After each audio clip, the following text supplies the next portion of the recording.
안녕하세요, 강대입니다. 오늘은 제가 약 8년간 군생활을 마무리하고 전역한 이유에 대해서 이야기를 해보려 합니다. 저는 12년도에 ROTC 학군 50기로 인간해서 특전사에서 약 6년 부중대장 교육장교, 사항장교, 사령부 연락장교, 중대장을 하고 이어서 해안 독립중대장으로 약 2년간 복무했습니다. 장기 복무는 14년도에 돼서 5년차 전역으로 작년 10월 31일에 전역을 했어요. 장교들은 군번을 보면 교육 성적을 알 수 있는데요. 제 군번은 12-10788입니다. 학군단 4,000명 중에 정확한 등수는 모르지만 10등 안으로 임관을 한 것 같아요. 그래서 임관을 하면서 교육사령관 표창을 받고 임관을 했습니다. 그리고 OBC 쏘이들이 가는 기초 군사 훈련에서는 복부형 학교상을 받고 특전사로 가게 되었습니다. 정말 군대에 뜻이 있었고 멋있는 군인이 되고 싶었어요. 그래서 최선을 다해서 교육도 받고 공부를 했었는데 이랬던 제가 군대를 전역한 이유는 크게 세 가지가 있습니다. 첫 번째는 인간관계, 두 번째는 전문가가 되지 못한 아쉬움, 세 번째는 자유롭지 못한 삶.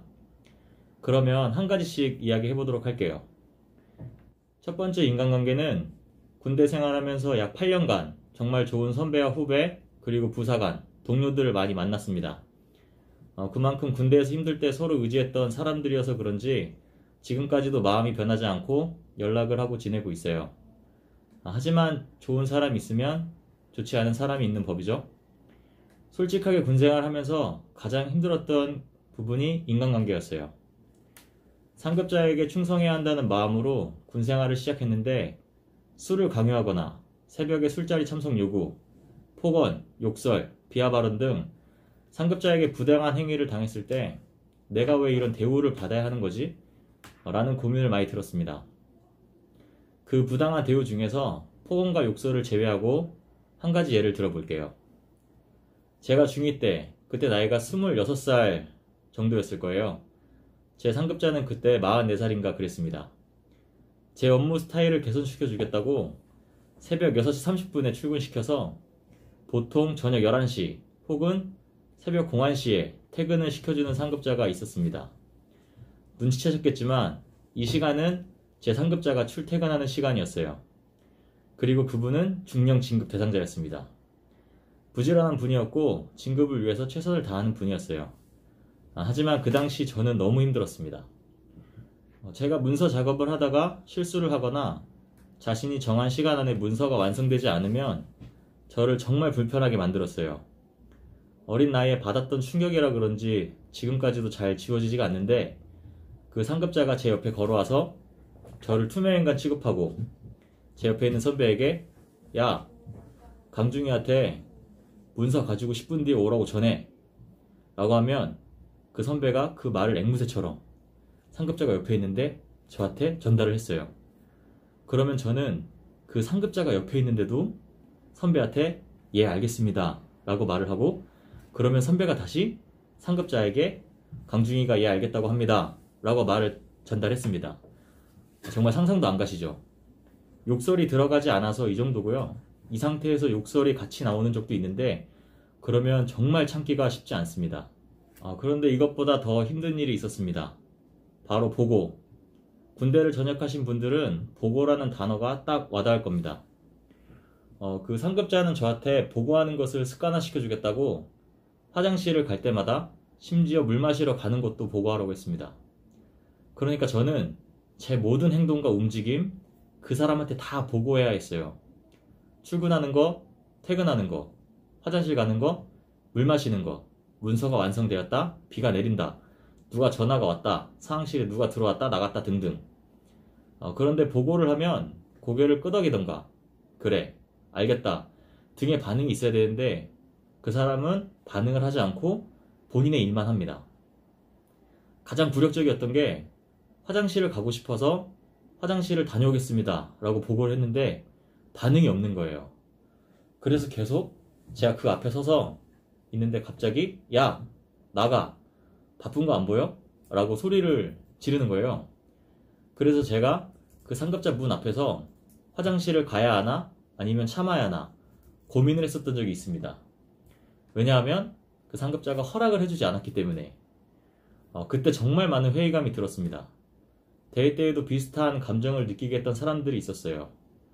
그럴 때마다 국가를 위해서 한 목숨 바치려고 군에 왔는데 이 사람들에게 이런 대우를 받고 참는 게 정말 국가를 위해 충성하는 게 맞는가 하는 생각과 회의감이 들었습니다. 그 상급자는 능력이 있고 뛰어난 사람이지만 인격을 무시하고 사람을 하대하는 그런 사람이었어요. 그런 사람 밑에서 배우는 건 쉽지 않은 일이었습니다. 지금 당장 1년은 참을 수 있지만 앞으로 10년, 20년 군생활 하면서 그런 사람을 만나지 않는다는 보장이 없었기에 제 생각을 결정하는데 크게 영향을 미쳤던 것 같습니다. 궁금해하실 것 같아서 말씀을 드리는데 참고로 그분은 진급을 했습니다. 두 번째는 전문가가 되지 못한 아쉬움. 저는 특전사에서 시작해서 특전사에서 끝내고 싶었습니다. 2차 중대장은 707로 가서 미 특수전에 시험을 봐서 특수전 전문가가 되고 싶었습니다. 하지만 다시 특전사로 보내달라는 저의 의견에는 보직관리 차원에서 특전사에는 더 이상 근무할 수 없다. 보병으로 가야 한다. 라는 답이 왔고 그래서 해안 독립중대장으로 임무를 수행하게 되었습니다. 현재 우리나라에는 특전사, 해안부대, GOP 부대, 동원부대, 파병부대 등 다양한 부대가 있어요. 군대에서는 이런 분야를 다양하게 경험한 사람을 전문성이 있다고 생각하는 것 같습니다. 하지만 제 생각은 조금 달랐어요. 전문성이란 계속 옮겨다니면서 다양한 부대를 10년, 20년 근무한다고 생기는 게 아니라 한 분야를 파야 생기는 것이라고 생각했습니다. 저는 한 분야를 파서 특수전 전문가라는 전문성을 가지려고 했으나 그게 잘 되지 않았고 그래서 이 또한 전역을 해야 하는 운명이라고 생각하게 되었습니다. 세 번째는 자유롭지 못한 삶. 대부분 장교들을 보면 출퇴근도 자유롭게 하고 뭔가 편할 것 같다는 생각을 많이 할 것 같습니다. 그런 장교들도 있지만 그렇지 않은 장교들도 많습니다. 일단 출퇴근은 기혼자에게만 해당이 되고 미혼자는 똑같이 영내에서 대기하고 생활을 합니다. 밖에 나가고 싶어도 나갈 수 없는 상황입니다. 저는 전역하기 전까지 미혼이었는데 계속 부대 내 생활을 했고 그게 참 힘들었어요. 10시 넘어서 외출을 나가지 못하고 부대로 들어와야 되고 해안 중대장일 때는 한 달에 3일 빼고는 부대 내에서 어디도 나갈 수 없는 상황. 이런 것들이 참 힘들었습니다. 나가고 싶을 때 나가서 커피 한 잔 마시고 밥 먹고 그런 게 얼마나 행복한 건지 군대 생활을 해본 분이라면 공감할 수 있을 것이라 생각합니다. 원하는 곳으로 여행을 간다든지 원하는 시간에 외출을 한다는 건 참으로 행복한 일입니다. 하지만 군생활 하면서 그런 부분이 잘 충족되진 않았습니다. 또한 장교들은 부대 내의 사고 책임에서 자유롭지 못합니다. 그런 사고 관리가 부대 관리, 진급과 제 자신을 평가하는 중요한 지표가 되기 때문에 소홀히 할 수 없습니다. 세밀하게 관심을 가지고 신경을 써야 됩니다. 결국 자유롭지 못한 상황과 지속된 부대 관리, 사고 관리를 하는 스트레스가 생각보다 적지 않았던 것 같습니다. 결론적으로는 군생활하면서 인간관계와 전문성에 대한 아쉬움, 자유에 대한 갈망 등으로 인하여 전역을 하게 되었습니다. 저는 전역을 선택했지만 아직도 군에는 이런 어려운 환경 속에서도 최선을 다해 헌신하고 봉사하는 장교들과 부사관 그리고 용사들이 있습니다.